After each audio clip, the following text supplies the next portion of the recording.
Well, it's week 4. We have a full show for you in store. We have for you, from New York, the induction announcement to the Fantasy Football Hall of Fame. But first, on the phone, we have the owner of the undefeated Yippee-Ki-Yay Justin Tucker, John Ice. John, hey, thanks for being here today. Here, thanks for having me. Well, thank you for being here. Let's start with the name of the team, Yippee-Ki-Yay Justin Tucker. It's pretty unusual for a team to be named after a kicker. Does that come from your soccer background, or are you just a big Bruce Willis fan?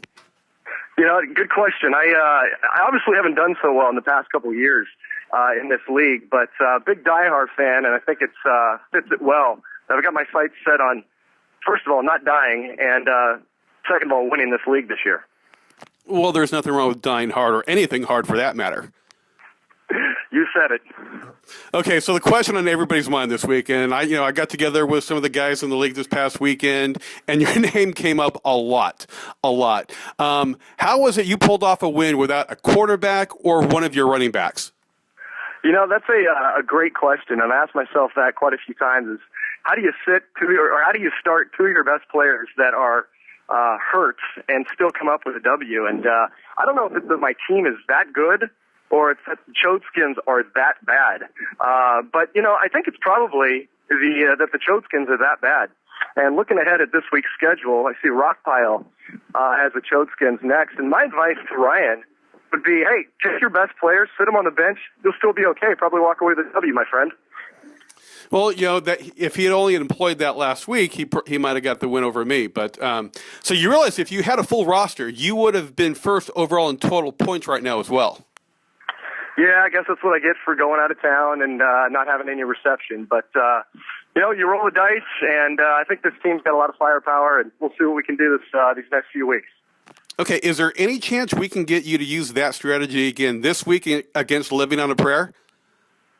Not a chance, buddy. Not a chance. I thought I'd take a shot. Okay, so historically, you've put up some horrendous teams. In fact, you finished last place overall this past season. How do you explain your newfound success? Actually putting some effort into it this year. Okay.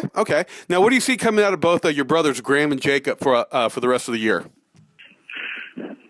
I think they're gonna win a few games and lose a few games and finish probably, right there in the middle of the pack. But I'm pulling for them, man. Blood is thicker than water, and I think they're overall going to do pretty well this year. Probably land themselves in the playoffs, and we'll see how my team does. But again, I think I've got a great shot at pulling this whole thing off. Okay. Well, Jacob nearly had an 0-3 start, which we were all pulling for. Yeah, he's a smart kid, though. He'll turn it around. Yeah, he is. Okay, well, John, hey, thanks for being on the show. There's a big 50th birthday blowout coming up here in Fresno in a couple of months. Hopefully we can get you up here for that. Looking forward to it. Okay, great. That was John Ice, owner of Yippee-Ki-Yay Justin Tucker, with us. Thank you, John.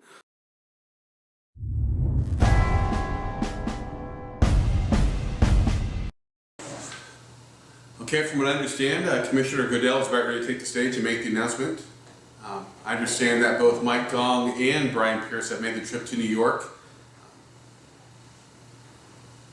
Okay, here it is. The Commissioner's about ready to take the stage. Here we go. Let's cut to New York.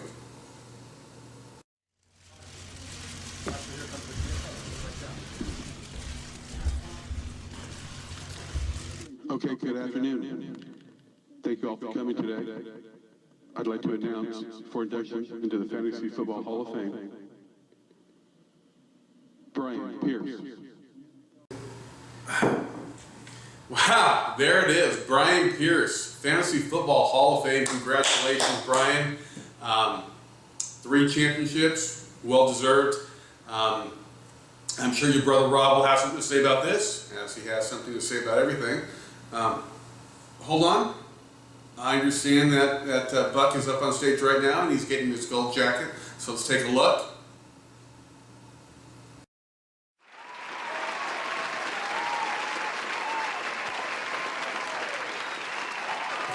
All right, well, there it is. That's a wrap for week 4 of Inside the PFL, and we'll see you guys next week.